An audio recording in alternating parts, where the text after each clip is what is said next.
Hello friends, welcome back to my YouTube channel.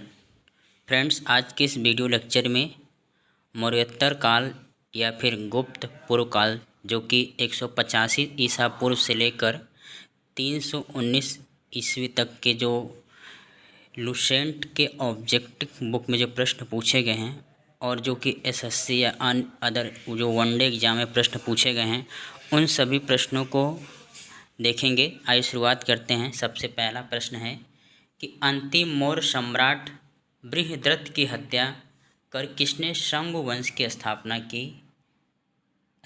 185 ईसा पूर्व में की।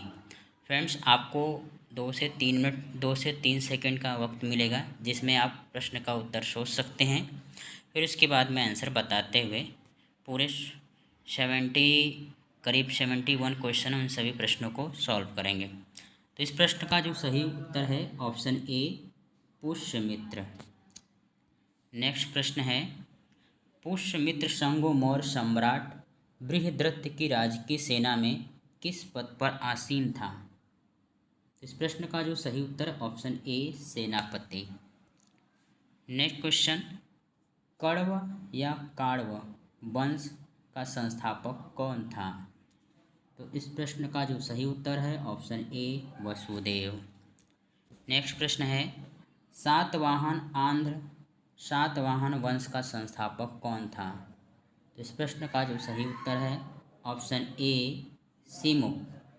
नेक्स्ट प्रश्न है, सातवाहनों ने पहले स्थानीय अधिकारियों के रूप में काम किया था। तो इस प्रश्न का जो सही उत्तर है ऑप्शन बी, मौर्यों के अधीन। नेक्स्ट क्वेश्चन, निम्नलिखित में से वो महानतम कुषाण नेता कौन था जो बौद्ध बन गया। तो इस प्रश्न का जो सही उत्तर है option C, Kanishka. Next question, Kushan काल के दौरान मूर्तिकला की गांधार शैली निम्नलिखित में से किसका मिश्रण है। तो इस प्रश्न का जो सही उत्तर ऑप्शन डी, भारत ग्रीक शैली। नेक्स्ट प्रश्न है, कनिष्क की राजधानी थी। तो कनिष्क की राजधानी क्या थी, पुरुषपुर या फिर हम इसे पेशावर कहते हैं, जो कि वर्तमान में पाकिस्तान में स्थित है। नेक्स्ट क्वेश्चन है, पुरुषपुर निम्नलिखित में से किसका दूसरा नाम है। तो इस प्रश्न का उत्तर है सी, पेशावर।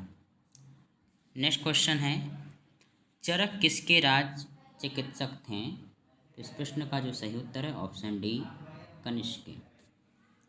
नेक्स्ट प्रश्न है, तक्षशिला के प्रसिद्ध स्थल होने का कारण था। तो इस प्रश्न का जो सही उत्तर ऑप्शन सी, गांधार कला। तो गांधार कला जो है भारत और ग्रीक के मतलब दोनों मिलाकर जो कला है उसे गांधार कला कहते हैं। ठीक है। नेक्स्ट क्वेश्चन है कि भारत में प्रथम स्वर्ण मुद्राएं किसने चलाई थी।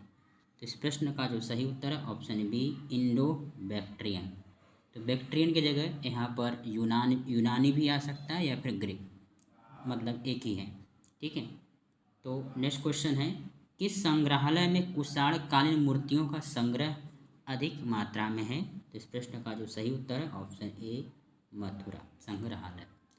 नेक्स्ट क्वेश्चन है, निम्नलिखित में से किसने सोने के सर्वाधिक शुद्ध, प्रश्न को ध्यान से समझिएगा, पहले सोने का जो सिक्के चलाए वो यूनानियों ने, सोने के सर्वाधिक शुद्ध सिक्के जारी किए।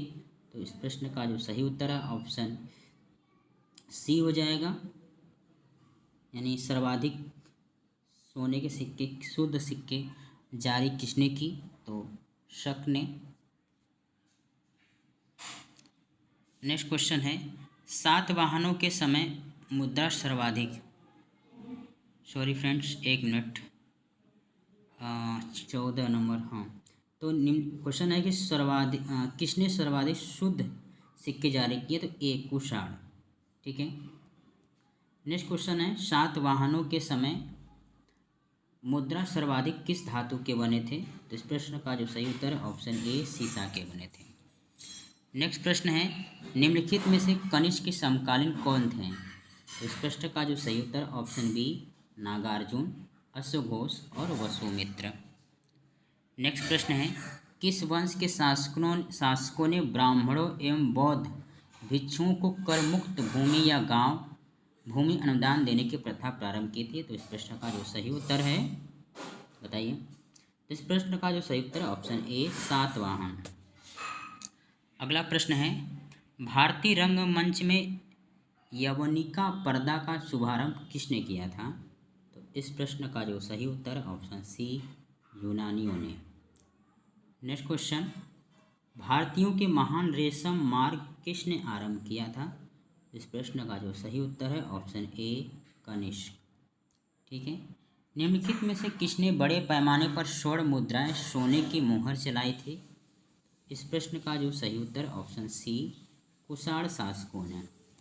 अगला प्रश्न है, चरक और नागार्जुन किसके दरबारी की शोभा बढ़ाते थे? तो इस प्रश्न का जो सही उत्तर है ऑप्शन ए कनिष्क। अगला प्रश्न, शक संवत का आरंभ किस सम्राट के शासनकाल 78 ईसा से हुआ था? तो इस प्रश्न का जो सही उत्तर है ऑप्शन बी कनिष्क। अगला प्रश्न है, तक्षशिला विश्वविद्यालय स्थित था? तो तक्षशिला जो विश्वविद्यालय है वो है वर्तमान में पाकिस्तान में। अगला प्रश्न, प्राचीन काल में कलिंग का महान शासक किसे माना जाता है? तो इस प्रश्न का जो सही उत्तर ऑप्शन सी खारवेल को। अगला प्रश्न, कुषाण काल में सबसे अधिक विकास किस क्षेत्र में हुआ था? तो इस प्रश्न का जो सही उत्तर है ऑप्शन डी वास्तुकला। अगला प्रश्न है, सातवाहनों ने आरंभिक दिनों में अपना शासन कहाँ से प्रारंभ किया था? तो इस प्रश्न का जो सही उत्तर है ऑप्शन डी आंध्र। अगला प्रश्न है, सातवाहन राज्य की राजधानी कहाँ थी? तो इस प्रश्न का जो सही उत्तर है ऑप्शन बी पैठण या प्रतिष्ठान। अगला प्रश्न है, निम्नलिखित में से कौन सा अभिलेख कलिंग नरेश खारवेल से संबंधित हो? तो इस प्रश्न का जो सही उत्तर है 28 हाथी गुम्फा। अगला प्रश्न है, किस सातवाहन नरेश ने गाथा सप्तशती नामक महत्वपूर्ण कृति की रचना की थी? तो इस प्रश्न का जो सही उत्तर है गौतमी पुत्र सातकर्णी। अगला प्रश्न है, सातवाहन शासकों की राजकीय भाषा क्या थी? तो इस प्रश्न का जो सही उत्तर है ऑप्शन बी प्राकृत। अगला प्रश्न, निम्नलिखित राजवंशों पर विचार कीजिए और इन राजवंशों का सही कालक्रम क्या होगा? तो इस प्रश्न का जो सही उत्तर ऑप्शन डी पहले 3 फिर 1 फिर 2 और 4। चलिए अगले प्रश्न चलते हैं। अगला प्रश्न है, मौर्य साम्राज्य के ध्वंस के पश्चात कई आक्रमणों की सही रही श्रृंखला रही भारत पर सबसे पहले आक्रमण निम्नलिखित में से किसने किया? इस प्रश्न का जो सही उत्तर हो जाएगा ऑप्शन ए बैक्ट्रियन या ग्रीक। बैक्ट्रियन या ग्रीक सबसे पहले आए थे और उसके बाद आए थे शक के बाद आए थे पार्थियन, उसके बाद आए थे कुषाण। ठीक है। अगला प्रश्न है, सूची 1 और सूची 2 को मिलाना है, एक तरफ शासक और उसका उपाधि दिया हुआ है। तो इस प्रश्न का जो सही उत्तर है एक बार मिला लेते हैं, अशोक जो हो जाएगा ये प्रियदर्शी, खारवेल कलिंग चक्रवर्ती और कुमार गुप्त महेंद्रादित्य, कनिष्क हो जाएगा देवपुत्र। ठीक है। अगला प्रश्न है कि विक्रम संवत कब से प्रारंभ माना जाता है? तो विक्रम संवत जो माना जाता है वो ऑप्शन बी है 58 ईसा पूर्व। अगला प्रश्न है, निम्नलिखित में से सूची 1 और सूची 2 को मिलाना है, एक तरफ विक्रम संवत दिया है, शक संवत दिया है, गुप्त संवत दिया है और कलिंग संवत और उसका समय दिया हुआ है। तो चलिए एक एक करके मिलाते हैं। तो शक संवत जो है वो माना जाता है 78 ईसा पूर्व, 78 ईसा, और जो गुप्त संवत है वो माना जाता है 58। इसका मतलब ये हो गया कि बी के साथ 3, तो बी के साथ 3 यहाँ पर भी है, यहाँ पर भी है। सी के साथ 4, अब देखिए सी के 4 इसमें नहीं है, सी के साथ 4।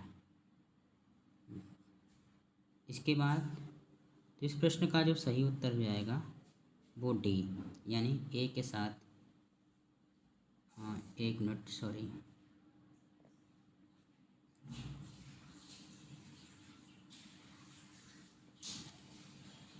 तो इस प्रश्न का जो सही उत्तर हो जाएगा 4 हो जाएगा। इसका मतलब ए के साथ 4 विक्रम, बी के साथ 3 यानी 78 और सी के साथ 2 और डी के साथ हो जाएगा 1। ठीक है। नेक्स्ट प्रश्न है, मौर्यों के बाद दक्षिण भारत में सबसे प्रभावशाली राज्य था। तो इस प्रश्न का जो सही प्रश्न है वो है ए सातवाहन।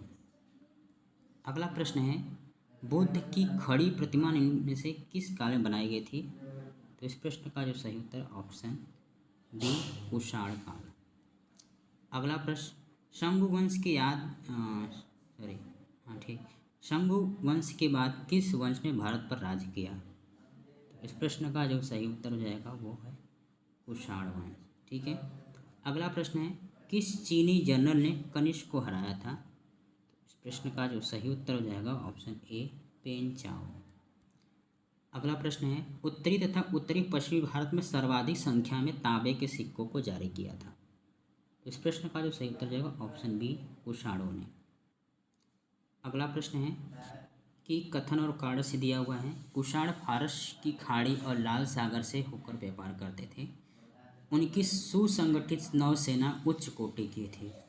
तो इस प्रश्न का जो सही उत्तर ऑप्शन सी यानी ए सही है, आर गलत है। अगला प्रश्न है, जो कला शैली भारतीय और ग्रीक यूनानी शैली का सम्मिश्रण है उसे क्या कहते हैं। तो इस प्रश्न का जो सही उत्तर जाएगा ऑप्शन सी गांधार शैली। अगला प्रश्न है, कनिष्क बौद्ध धर्म की किस शाखा का अनुयायी या जिसका प्रसार उसने मध्य एशिया या सुदूर पूर्व में किया था। तो इस प्रश्न का जो सही उत्तर ऑप्शन सी महायान। अगला प्रश्न है कि कनिष्क के शासनकाल की सर्वाधिक महत्वपूर्ण घटना कौन सी थी। तो इस प्रश्न का जो सही उत्तर हो जाएगा ऑप्शन सी चतुर्थ बौद्ध संगठन।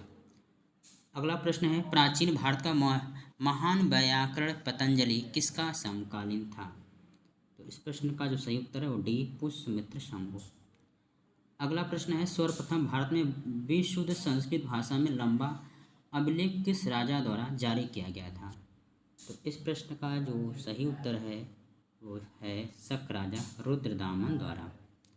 अगला प्रश्न है, किस राजा के शासनकाल में ईसाई धर्म प्रचारक सेंट थॉमस भारत आया था। इस प्रश्न का जो सही उत्तर ऑप्शन सी गोंदो फिरनस। अगला प्रश्न है, किस कुषाण शासक ने सर्वप्रथम स्वर्ण मुद्राएं जारी की थी। तो इस प्रश्न का जो सही उत्तर है ऑप्शन बी कड़फिसस सेकेंड। अगला प्रश्न है, किस वंश के शासकों ने छत्र प्रणाली का प्रयोग किया था। तो इस प्रश्न का जो सही उत्तर ऑप्शन डी शकों ने। अगला प्रश्न है कि मुक्तिदाता की उपाधि किस वंश के शासकों ने धारण किया था। तो इस प्रश्न का जो सही उत्तर ऑप्शन ए शक। अगला प्रश्न है कि प्राचीन काल के भारत पर आक्रमण के संबंध में कौन सा कालन प्रयोग सही है। तो इस प्रश्न का सही उत्तर ए यूनानी, शक और कुषाण। अगला प्रश्न है, भारत में प्रथम बार सैनिक शासन व्यवहार में लाया गया था। तो इस प्रश्न का जो सही उत्तर है ऑप्शन ए ग्रीकों द्वारा। अगला प्रश्न है, ईसा पूर्व दूसरी सदी के प्रारंभ में उत्तरी अफगानिस्तान में स्थापित भारत यूनानी राज्य था। तो इस प्रश्न का जो सही उत्तर है ऑप्शन ए बैक्ट्रिया। अगला प्रश्न, चार धातुओं सोना, चांदी, तांबा एवं सीसा में बनने वाले सिक्कों को क्या कहा जाता था। तो इस प्रश्न का जो सही उत्तर है वह कारसालपड़। अगला प्रश्न है, सर्वप्रथम रोम के साथ किन लोगों का व्यापार प्रारंभ हुआ था। इस प्रश्न का जो सही उत्तर ऑप्शन बी तमिल और चेरों का।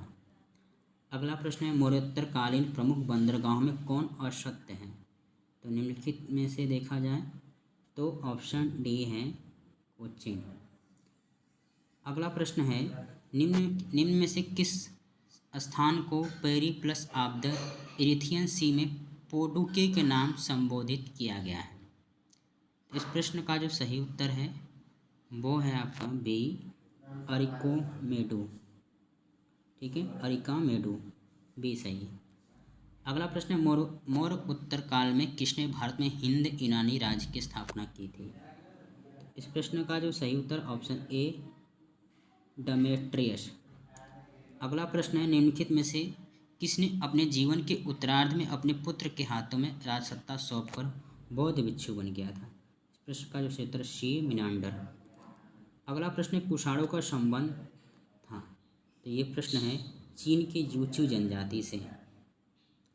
अगला प्रश्न है निम्नलिखित में कौन कनिष्क के बौद्ध होने के लिए उत्तरदायी था? तो इस प्रश्न का जो सही उत्तर है ऑप्शन बी अश्वघोष। तो देखते हैं सूची 1 और सूची 2 को मिलाना है तो इंडो ग्रीक जो है उसे हिंदी सक्सिवियन, सीथिवियन और पार्थो पल्लव। अगला प्रश्न है कि एक तरफ राज्य उसकी राजधानी दिया हुआ है, कुषाणों की राजधानी क्या थी? पुरुषपुर। और सातवाहन की राजधानी प्रतिष्ठान या पैठन, संगु की राजधानी विदिशा और चेदी की राजधानी थी। ठीक है, तो इस तरह से देखा जाए इस प्रश्न का जो सही उत्तर हो जाएगा वो हो जाएगा ऑप्शन ए। ठीक है, अगला प्रश्न है रोमन साम्राज्य के अनुसरण पर किस वंश के शासकों ने कैसर या सीजर की उपाधि ग्रहण की? तो इस प्रश्न का जो सही उत्तर ऑप्शन सी कुषाणों ने। अगला प्रश्न निम्नलिखित में से किसका निर्माण संगु काल में हुआ? तो इस प्रश्न का जो सही उत्तर ऑप्शन डी उपयुक्त सभी। ठीक है, अगले प्रश्न की तरफ बढ़ते हैं। सातवाहन नरेश हाल के समकालीन गुणाढ़ ने किस प्राकृत ग्रंथ की रचना की थी? तो इस प्रश्न का जो सही उत्तर ऑप्शन ए बृहत कथा। अगला प्रश्न सातवाहन शासक बौद्ध पर अत्याचार करते थे, पुष्यमित्र संगु बौद्धों को छेड़ देते थे, बोध गया शशांक ने बोध वृक्ष को काट दिया था। तो इस प्रश्न का जो सही उत्तर ऑप्शन डी केवल 3, यानी बोध गया में शशांक ने बोधि वृक्ष को काट दिया था। अगला प्रश्न है प्राचीन भारत में निम्नलिखित में से किस एक ने नियमित रूप से सोने के सिक्के चलाए थे? तो इस प्रश्न का जो सही उत्तर ऑप्शन सी कुषाणों ने। अगला प्रश्न है कलिंग नरेश खारवेल किस वंश से संबंधित था? तो इस प्रश्न का जो सही उत्तर ऑप्शन ए चेदी। अगला प्रश्न निम्नलिखित में से किस अभिलेख में चंद्रगुप्त मौर्य और अशोक दोनों का उल्लेख किया गया है? तो इस प्रश्न का जो सही उत्तर ऑप्शन बी महाक्षत्रप रुद्रदामन का जूनागढ़ अभिलेख। लास्ट प्रश्न है कि प्राचीन भारत में देश की अर्थव्यवस्था में अत्यंत महत्वपूर्ण भूमिका निभाने वाली श्रेणी संगठन के संदर्भ निम्नलिखित में से कौन से कथन सही हैं? यदि प्रत्येक श्रेणी राज्य के एक केंद्रीय प्राधिकरण के साथ पंजीकृत होती थी और प्रशासनिक स्तर पर राजा का उनका प्रमुख होता था। श्रेणी ही वेतन काम करने के नियमों और मानकों और कीमतों में सुनिश्चित करती थी। श्रेणी का अपने सदस्य पर न्यायिक अधिकार होता था। तो इस प्रश्न का जो सही उत्तर ऑप्शन सी है 2 और 3। इसका मतलब ये और ये आपका सही है। तो ये रहा फ्रेंड्स आपके जो कि मौर्योत्तर काल या पूर्व गुप्त काल कहते हैं उनसे जुड़े जो सवाल हैं जो परीक्षा में पूछे जा सकते हैं उन सभी प्रश्नों पर हमने चर्चा किया। ठीक है फ्रेंड्स, यदि ये वीडियो आपको अच्छा लगे तो इसे शेयर करिए, लाइक करिए और अभी तक इस चैनल को सब्सक्राइब नहीं किया तो सब्सक्राइब करिए। चलिए फ्रेंड्स, फिर हम अगले वीडियो लेक्चर मिलेंगे, तब तक के लिए जय हिंद जय भारत।